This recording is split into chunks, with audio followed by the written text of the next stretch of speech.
Hello everyone, welcome to शिक्षक prep. Friends, हम next CTET की प्रिपरेशन कर रहे हैं। जो सीटेट आपका जुलाई में होने वाला है, पूरी पॉसिबिलिटीज़ हैं जुलाई 2023 में आपका एग्ज़ाम हो जाए। तो हमने 2 क्लासेस इससे पहले कर ली हैं। आज हमारी क्लास 3rd है, चैप्टर भी 3rd है। जो स्टूडेंट्स पहले 2 क्लास देख चुके हैं उन्हें पता है ऑलरेडी कि एक वीडियो में हम एक क्लास कंप्लीट कर रहे हैं। इसीलिए जो वीडियोज़ हैं वो काफ़ी लॉन्ग बन रही हैं फ्रेंड्स, क्योंकि ये जो चैप्टर है ना, इन चैप्टर से रिलेटेड एक भी टॉपिक आपका मैं स्किप नहीं कर रही हूँ। एक वीडियो में हम एक चैप्टर पूरा अच्छे से कर रहे हैं और चैप्टर के लास्ट में हम प्रीवियस ईयर क्वेश्चन भी कर रहे हैं जो आपसे ऑनलाइन में पूछे गए हैं। ठीक है, तो वीडियो को एंड तक देखिएगा, स्किप मत करिएगा। ये क्वेश्चंस भी ज़रूर देखिएगा। एंड अगर आप चैनल पर नए हैं तो चैनल को सब्सक्राइब कर लीजिएगा ताकि वीडियोज़ की नोटिफिकेशंस आपको मिलती रहें। और फ्रेंड्स, हाँ, आपको नोट्स की बिल्कुल भी टेंशन नहीं लेनी है, क्योंकि हर चैप्टर के जो नोट्स हैं वो मैं आपको टेलीग्राम पर शेयर कर रही हूँ, वो भी PDF फॉर्म में। ठीक है, नोट्स के साथ साथ ये क्वेश्चन भी आपको मिल रहे हैं। इससे पहले जो 2 क्लासेस हो चुकी हैं उनके नोट्स मैंने आपको शेयर कर दिए हैं, आप लोगों ने देख लिए होंगे। आप चाहें तो वो नोट्स खुद से बना लीजिए फ्रेंड्स, क्योंकि खुद से अगर आप नोट्स प्रिपेयर करते हैं ना तो आपकी अंडरस्टैंडिंग काफ़ी बेहतर हो जाती है। ठीक है, तो चलिए स्टार्ट करते हैं। इस क्लास के जस्ट बाद आपको इस नोट्स का PDF भी टेलीग्राम पर अवेलेबल हो जाएगा। साथ में ये जो क्वेश्चन है जिनका हम लास्ट में डिस्कशन करने वाले हैं वो भी मिल जाएंगे, और इन क्वेश्चन के आंसर आप लोग मुझे कमेंट बॉक्स में करेंगे और साथ में टेलीग्राम पर भी करेंगे। ठीक है, चलिए तो स्टार्ट करते हैं आज का चैप्टर। आज का चैप्टर है व्यक्तिगत विभिन्नताएं, जिसे इंग्लिश में बोलते हैं इंडिविजुअल डिफरेंसेस। राइट, चलिए देखते हैं ये क्या होता है। व्यक्तिगत विभिन्नता दुनिया की प्रत्येक प्रजाति में पाई जाती है। देखिए, ये जो इंडिविजुअल डिफरेंसेस होते हैं ये दुनिया की प्रत्येक स्पीसीज़ में पाई जाती हैं। जैसे ह्यूमन बीइंग हैं, एनिमल्स हैं, बर्ड्स हैं, आप किसी भी प्रजाति को ले लो, किसी भी स्पीसीज़ को ले लो, हर कोई व्यक्ति एक दूसरे से अलग होता है। कहने का मतलब ये है, व्यक्तिगत विभिन्नता मतलब ये है कि हर व्यक्ति दुनिया में अन्य व्यक्तियों से अलग होता है। और एग्जाम्पल देखिए, इवन ट्विंस भी कभी समान नहीं होते हैं। आपने देखे होंगे, ट्विंस मतलब होता है जुड़वा बच्चे। जो जुड़वा होते हैं ना वो भी कभी एक जैसे नहीं दिखते हैं।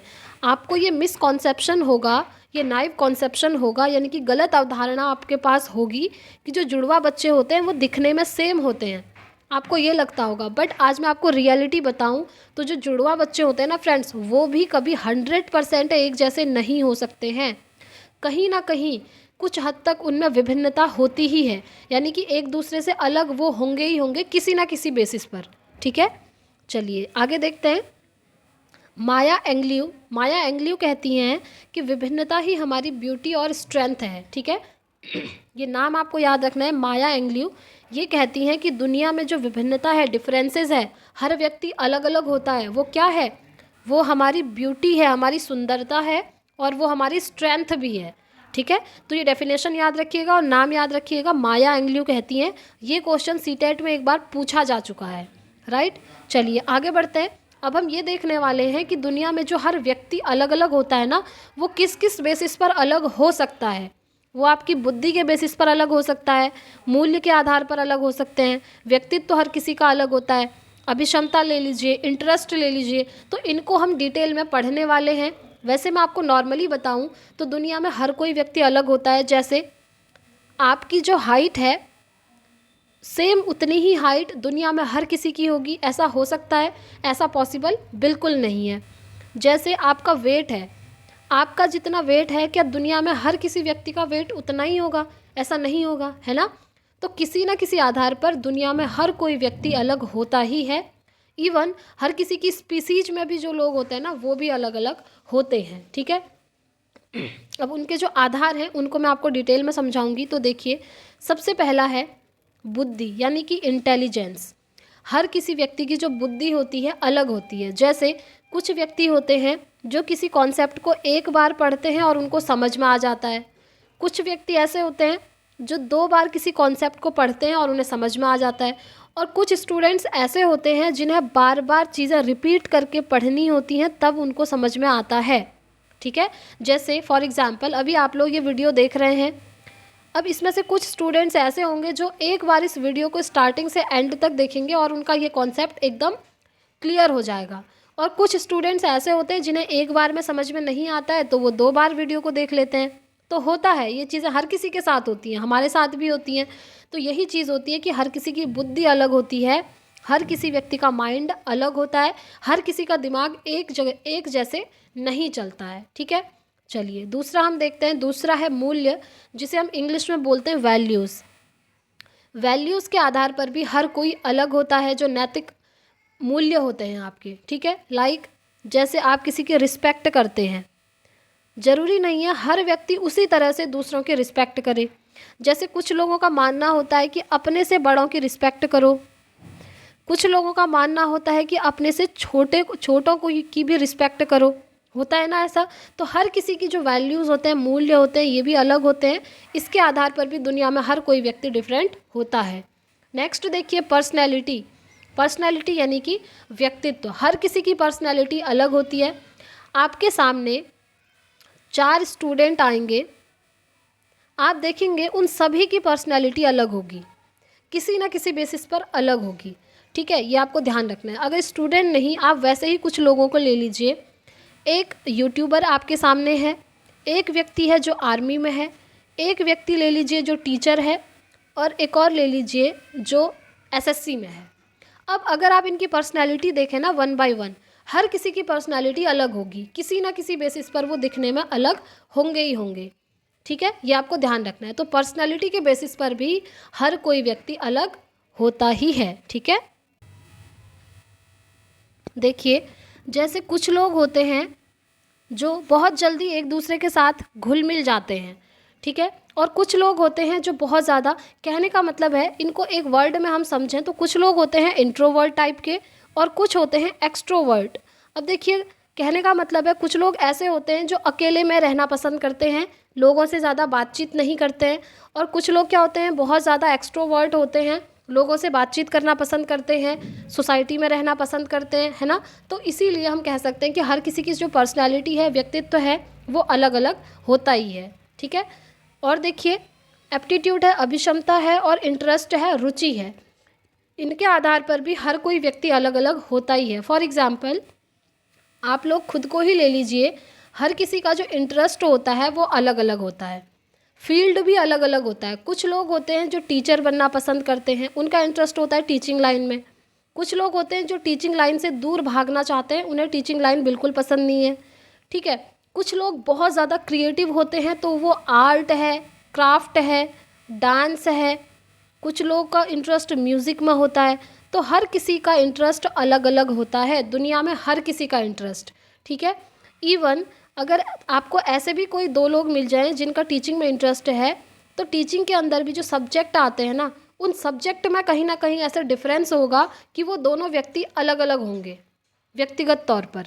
ठीक है, जैसे टीचिंग में कुछ स्टूडेंट्स ऐसे होते हैं जिनका साइंस में इंटरेस्ट होता है, कुछ स्टूडेंट्स ऐसे होते हैं जिनका पेडागोजी में इंटरेस्ट होता है, कुछ स्टूडेंट्स ऐसे हो सकते हैं जिनका मैथ्स में इंटरेस्ट है, और कुछ स्टूडेंट्स ऐसे भी हो सकते हैं जो मैथ्स से दूर भागते हैं। हो सकता है ना। तो कहने का मतलब ये है कि दुनिया में हर किसी का जो इंटरेस्ट है, रुचि है, वो अलग अलग होती है। ठीक है, चलिए आगे बढ़ते हैं। हम सभी अदर वेज पर भी अलग अलग हो सकते हैं। अब अभी जो हमने ये चीज़ें पढ़ी, intelligence, values, personality, aptitude, interest, इनको छोड़कर और भी कुछ चीज़ें हैं जिनके आधार पर लोग जो हैं अलग अलग होते हैं, हर व्यक्ति अलग होता है। जैसे पहला आप जेंडर ले लीजिए। ऐसा तो नहीं है कि दुनिया में हर कोई एक ही जेंडर का होगा, ऐसा तो नहीं है दुनिया में सभी गर्ल्स ही हैं, ऐसा भी नहीं है कि दुनिया में सभी बॉयज़ ही हैं, ऐसा नहीं है ना। दुनिया में हर प्रकार के जेंडर के लोग रहते हैं।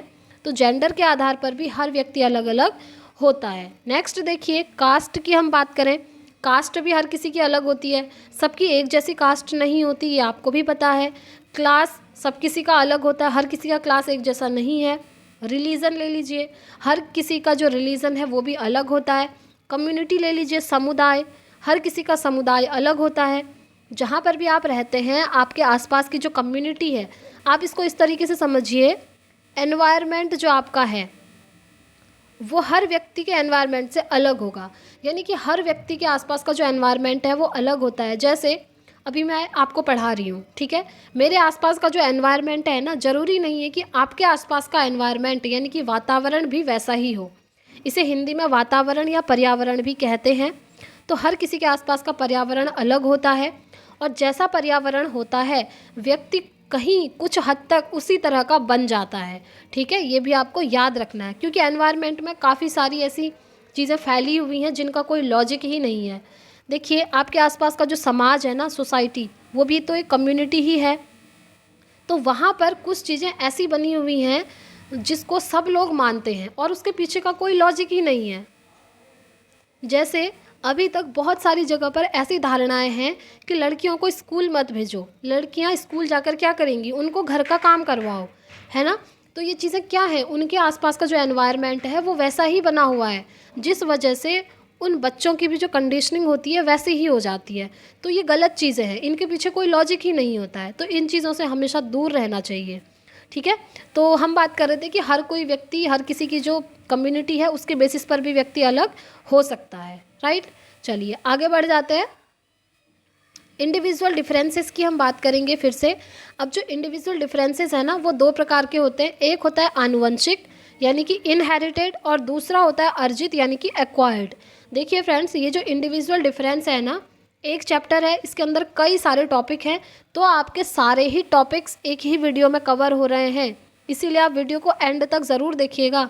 ये वीडियो देखने के बाद आपको इस टॉपिक को कहीं और से पढ़ने की ज़रूरत नहीं पड़ेगी। ठीक है, तो चलिए देखते हैं। सबसे पहले इंडिविजुअल डिफरेंसेस, ये जो आनुवंशिक होता है इसको हम हिंदी में वंशानुगत भी कहते हैं। ठीक है, और ये जो अर्जित होता है ये एक्वायर्ड है। ठीक हो गया, तो सबसे पहले इनहेरिटेड को समझ लेते हैं। इंडिविजुअल डिफरेंसेस, जो व्यक्तियों में विभिन्नता होती है वो आनुवंशिक तौर पर कैसे होती है। इसके अंतर्गत फ्रेंड्स तीन चीज़ें आती हैं। पहला है फिजिकल, दूसरा है मेंटल, तीसरा है टेम्परामेंटल। तो इन्हें समझ लेते हैं ये क्या होते हैं। देखिए, फिजिकल यानी कि शारीरिक, इसके अंतर्गत क्या आता है, आपकी हाइट, आपका वेट एक्सेट्रा। ठीक है, देखिए तो ये होता है इनहेरिटेड, जो आपको आपके जीन्स से मिला हुआ है। आपके जीन्स क्या होते हैं, जो आपके पूर्वज रहे होंगे, आपके मम्मी पापा हो सकते हैं, आपके दादा दादी हो सकते हैं। ठीक है, उन पर ये सारी चीज़ें डिपेंड करती हैं। देखिए, मैं ये नहीं कह रही कि 100% डिपेंड करती हैं, बट कुछ हद तक डिपेंड करेंगी। जैसे आपकी जो हाइट है, आपके मम्मी पापा से कहीं ना कहीं कुछ हद तक मिलती जुलती होगी। ठीक है, आपका जो वेट है वो भी आपके मम्मी पापा से कुछ हद तक मिलता जुलता होगा।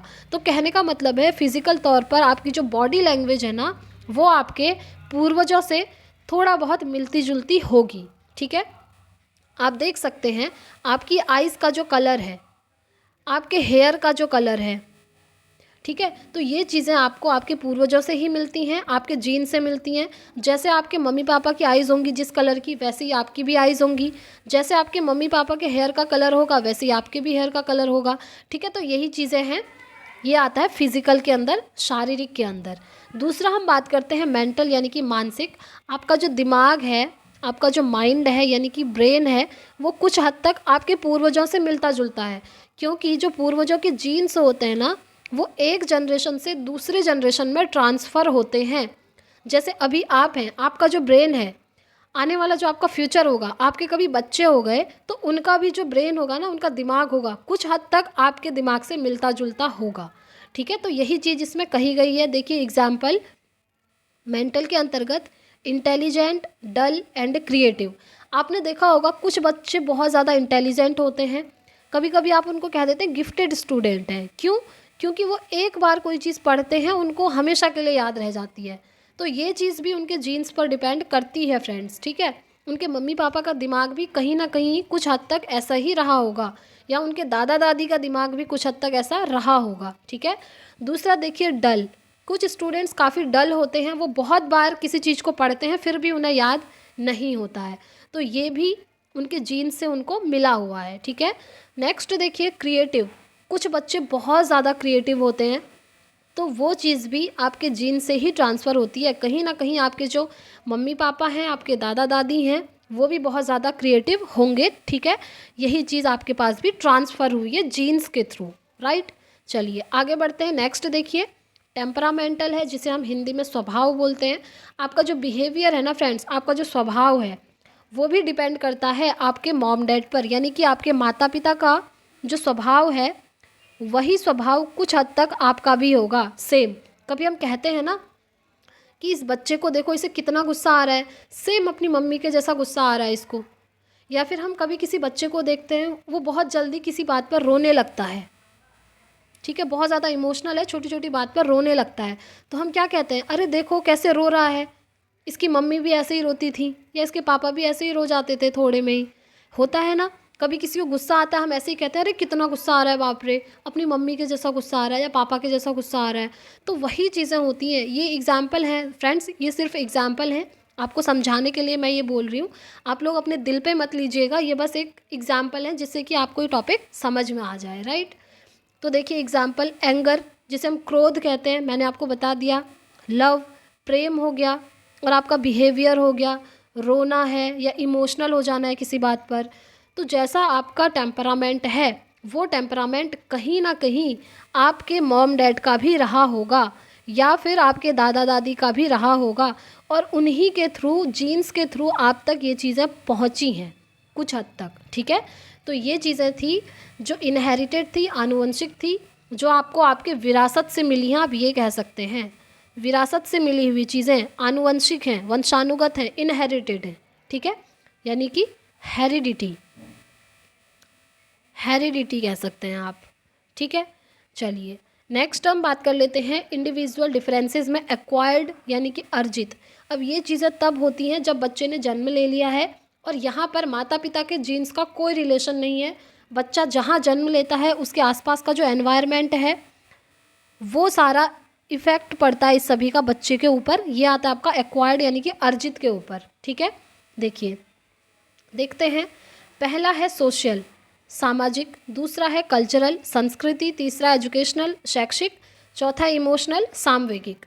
तो सबसे पहले देखिए सोसाइटी की हम बात करेंगे, सोशल, सामाजिक। आपने देखा होगा कुछ बच्चे बहुत ज़्यादा सोशल होते हैं, बहुत ज़्यादा सामाजिक होते हैं, वो समाज में रहना पसंद करते हैं। जैसे नेता होते हैं ना, नेता, वो क्या करते हैं, वो सोसाइटी में रहना बहुत पसंद करते हैं। वो कम्युनिकेशन में बहुत अच्छा होते हैं, बहुत अच्छे होते हैं, उनकी कम्युनिकेशन स्किल काफ़ी अच्छी होती है, ठीक है, यानी कि संप्रेषण कौशल उनका अच्छा होता है। क्यों? क्योंकि वो सोसाइटी में रहना बहुत पसंद करते हैं।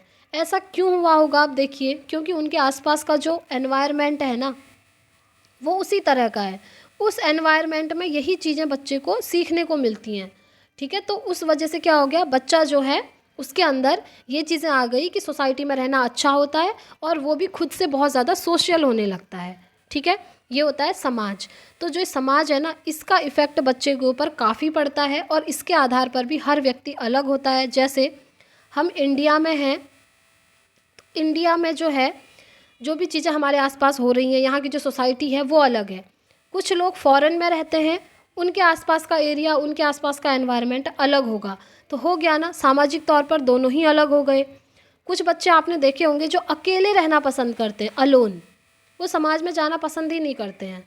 ये भी आपने देखा होगा। इस आधार पर भी आप कह सकते हैं बच्चे डिफरेंट होते हैं, उनमें वैयक्तिक विभिन्नता पाई जाती है, ठीक है। तो हर किसी के आसपास का जो समाज है वो अलग होता है, राइट। नेक्स्ट देखिए कल्चर। कल्चर आती है आपकी संस्कृति। हर किसी की संस्कृति अलग होती है। जैसे इंडिया की संस्कृति अलग है, इंडिया के अंदर भी अगर आप ले लें, उत्तराखंड के जो लोग हैं उनकी संस्कृति अलग हो सकती है, यूपी के लोग जो हैं उनकी संस्कृति अलग हो सकती है, दिल्ली में रहने वालों की संस्कृति अलग हो सकती है। तो हर किसी का कल्चर अलग अलग होता है। तो कल्चर के बेसिस पर भी दुनिया में हर कोई व्यक्ति डिफरेंट होता है, एक दूसरे से अलग होता है, ठीक है। चलिए आगे बढ़ते हैं। नेक्स्ट देखिए एजुकेशनल यानी कि शैक्षिक। शैक्षिक तौर पर भी हर कोई व्यक्ति अलग होता है। जैसे एक रिच फैमिली है और एक पुअर फैमिली है। चलिए अच्छे से समझते हैं इसको। एक फैमिली है रिच, एक फैमिली है पुअर। अब यहाँ पर एक बच्चा है इनके पास और इनका भी एक बच्चा है। अब देखिए ये जो रिच फैमिली है, इनके पास काफ़ी पैसा है तो ये अपने बच्चे को अच्छी जगह पर पढ़ा सकते हैं, है ना। अब ये पुअर फैमिली है, इनका बच्चा है, इनके पास इतना पैसा नहीं है कि ये बच्चों को, अपने बच्चे को किसी अच्छी जगह पर पढ़ा सके। तो यहीं पर डिफरेंस आ गया, एजुकेशन में आ गया ना। तो एजुकेशन के पर्पज़ से भी हर कोई व्यक्ति अलग अलग होता है, ठीक है। बस हमको ये समझना है कि इंडिविजुअल जो डिफरेंस होता है वो किस किस तरीके से अलग होता है। एक्वायर्ड में हम पढ़ रहे हैं एजुकेशनल, तो एजुकेशन भी हमें प्राप्त होती है जब हम जन्म ले लेते हैं उसके बाद, ठीक है। फिर वो डिपेंड करता है आपके एनवायरनमेंट पर, आपको कैसा एनवायरनमेंट मिल रहा है एजुकेशन के लिए, उसी के अकॉर्डिंग आपका दिमाग फिर चलता है, ठीक है। नेक्स्ट देखिए इमोशनल यानी कि सामवेगिक। यहाँ पर आते हैं आपके संवेग। संवेग क्या होते हैं? संवेग होते हैं फियर यानी कि डर, एंगर यानी कि गुस्सा आना, लव यानी कि प्रेम, कोई बहुत जल्दी रोने लगता है, क्राइंग, ये हो गया। तो ये सारे आपके अंदर के इमोशन होते हैं, संवेग होते हैं, ठीक है। तो इनके आधार पर भी दुनिया में हर कोई व्यक्ति क्या होता है, अलग अलग होता है। कोई व्यक्ति क्या होता है, बहुत ज़्यादा डरता है। फॉर एग्ज़ाम्पल कुछ स्टूडेंट्स ऐसे होते हैं, कुछ छोटे बच्चे ऐसे होते हैं, जब अंधेरा हो जाता है तो उन्हें डर लगने लगता है। कुछ लोग होते हैं जब मूवी देखते हैं, कुछ हॉरर मूवीज़ देख ली तो उनको देखकर उन्हें डर लगने लगता है। कुछ व्यक्ति होते हैं जिन्हें डर नहीं लगता है, उन्हें अच्छी लगती हैं, उनकी हॉरर मूवीज़ फेवरेट होती हैं, होता है ना। तो ये सारे आपके इमोशंस होते हैं, डर लगना, क्रोध आना, किसी से प्रेम करना। तो इस आधार पर भी हर कोई व्यक्ति अलग अलग होता है। जैसे आपने देखा होगा, आपने सुना होगा, कुछ लोग कहते हैं ये व्यक्ति काफ़ी काइंड हार्टेड है। काइंड हार्टेड क्यों है? क्योंकि वो काफ़ी ज़्यादा दयालु है, वो दूसरों के बारे में भी सोचता है ना, उसके अंदर फीलिंग्स हैं। तो यही चीज़ें होती हैं, मतलब हर किसी का अपना अपना पर्सपेक्टिव होता है देखने का। तो इमोशन के बेसिस पर, संवेग के बेसिस पर भी दुनिया में हर कोई व्यक्ति अलग अलग होता है, ठीक है। बस आपको यही समझाना था, आपको बस टॉपिक समझना है फ्रेंड्स, ठीक है। चलिए आगे बढ़ते हैं, कुछ और भी चीज़ें हैं इस चैप्टर में। इस चैप्टर के अंदर जितनी भी चीज़ें आती हैं वो सब मैं आपको करवाऊंगी। इसके बाद आपको ये चैप्टर कहीं और से पढ़ने की ज़रूरत नहीं पड़ेगी। देखिए, शिक्षक को हमेशा विभेदी अनुदेशन का प्रयोग करना चाहिए, यानी कि डिफरेंशिएटेड अनुदेशन। यदि बच्चों का ग्रुप बनाए तो विभेदी अनुदेशन का ही प्रयोग करना चाहिए, क्योंकि हर बच्चा अलग होता है, हर बच्चे की रुचि, अभिरुचि एक्सेट्रा ये सब अलग होती है। कहने का मतलब ये है विभेदी अनुदेशन, जो इंस्ट्रक्शन बच्चों को दिए जाते हैं स्कूल में शिक्षक के द्वारा, ठीक है, वो इंस्ट्रक्शन हर किसी व्यक्ति को, हर किसी बच्चे को एक जैसे नहीं देने हैं। क्यों नहीं देने हैं? क्योंकि हर किसी बच्चे का इंटरेस्ट अलग होता है, हर किसी बच्चे का मेंटल लेवल अलग होता है ना। कोई बच्चा ऐसा है जो बहुत जल्दी सीख लेता है, कोई बच्चा ऐसा होता है जिसे सीखने में बहुत ज़्यादा टाइम लगता है। तो टीचर ने सभी बच्चों को एक जैसे इंस्ट्रक्शन नहीं देने हैं, हर बच्चे की रुचि, अभिरुचि, उसका इंटरेस्ट, उसका मेंटल लेवल, उसका टेम्परामेंट, सारी चीज़ें देख करके उनको इंस्ट्रक्शन देने हैं। और पढ़ाना भी ऐसे ही है, ठीक है, हर बच्चे को उसकी रुचि, उसकी नीड के अकॉर्डिंग पढ़ाना है, राइट। चलिए आगे बढ़ते हैं, क्योंकि आपने देखा होगा कुछ बच्चे ऐसे होते हैं जिन्हें सुन करके बहुत जल्दी याद हो जाता है, ठीक है, ऑडियो के तरीके से सुन करके बहुत जल्दी उन्हें याद हो जाता है। कुछ बच्चे होते हैं जब वो बुक से पढ़ते हैं तभी उनको याद होता है। कुछ बच्चे होते हैं जो वीडियो देखते हैं और वीडियो में उनको लिखा हुआ भी दिखाओ और खुद से आप बोल करके समझाओ तब उनको समझ आता है। तो दुनिया में हर कोई व्यक्ति अलग अलग तरीके से सीखता है। तो स्कूल में टीचर की रिस्पॉन्सिबिलिटी है कि बच्चों को अलग अलग तरीके के इंस्ट्रक्शन दें और अलग अलग तरीके से उनको पढ़ाएं, ठीक है। चलिए आगे बढ़ते हैं। अब देखिए, होमोजीनियस ग्रुप ना बनाएं, हेट्रोजीनियस ग्रुप बनाएं। होमोजीनियस ग्रुप क्या होते हैं?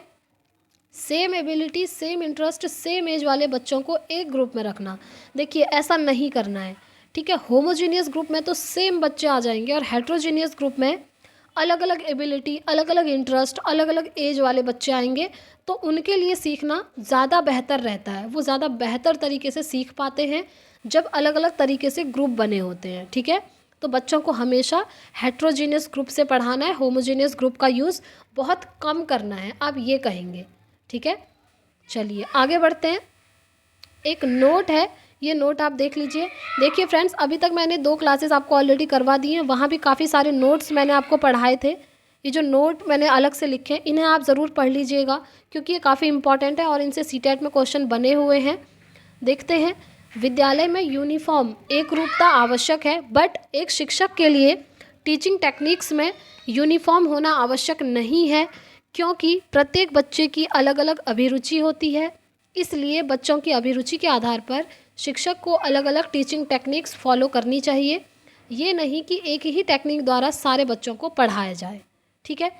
आई होप आप लोग समझ भी गए होंगे। बहुत ईजी लैंग्वेज में मैंने नोट्स बनाए हैं फ्रेंड्स, ये मेहनत आपके लिए है। जब मैंने सीटेट दिया था इतने प्रॉपर नोट्स नहीं बने थे, बट मैंने हाँ नोट्स बनाए थे इस तरीके से बनाए थे कि वो नोट्स मुझे ही समझ में आएंगे और कोई पढ़ेगा तो उनको समझ ही नहीं आएंगे, ठीक है। बट अभी मैंने इन नोट्स को मॉडिफाई किया है अलग तरीके से।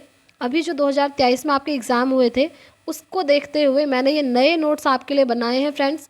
ये मेहनत आपके लिए है, तो प्लीज़ वीडियो को लाइक ज़रूर करें और शेयर कीजिए, ठीक है। चलिए देखते हैं।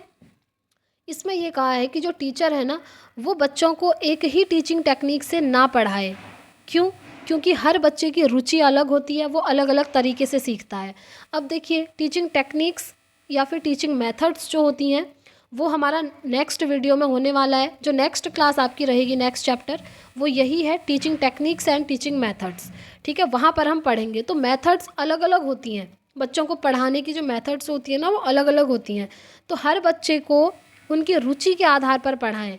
बच्चे को कैसे समझ में आता है सबसे पहले आपको वो जानना है, उसके अकॉर्डिंग आपको अपनी टीचिंग मेथड्स यूज़ करनी है, ठीक है। अब देखिए टीचिंग मेथड में एक मेथड आती है लेक्चर मेथड, यानी कि भाषण विधि। इस विधि में क्या होता है, टीचर आगे खड़ा हो जाएगा और बस लेक्चर देंगे बच्चों को और बच्चे सुनेंगे उसको। तो आपने देखा होगा कुछ बच्चे तो लेक्चर मेथड में इंटरेस्ट लेते हैं, कहानी के तौर पर सुन लेते हैं। कुछ बच्चे ऐसे होते हैं जिनको लेक्चर मेथड बिल्कुल नहीं पसंद, वो बोलते हैं पता नहीं क्या लेक्चर दे रहे हैं टीचर आगे से, और पीछे जा कर के वो सो जाते हैं। ऐसा होता है ना, बचपन में भी आपके साथ हुआ होगा। तो यही चीज़ यहाँ पर कही है कि टीचर जो है एक ही मेथड से बच्चे को ना पढ़ाए, अलग अलग मेथड यूज़ करे।